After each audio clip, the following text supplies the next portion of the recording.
আজকে সকালবেলা মর্নিং ওয়াকে পার্কে গেছিলাম। আর পার্কে গিয়ে ভাবলাম এই জিনিসটা তোমাদের সঙ্গে শেয়ার করি।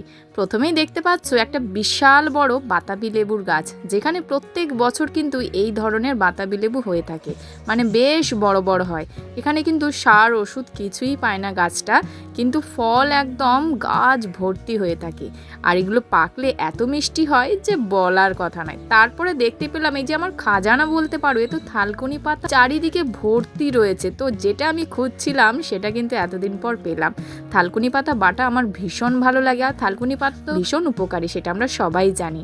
তো বাজারে কিনতে গেলে অল্প কয়েকটা দেবে, তাই অনেক টাকা নিয়ে নেবে, কিন্তু দেখো আমি কতগুলো তুলে নিয়েছি।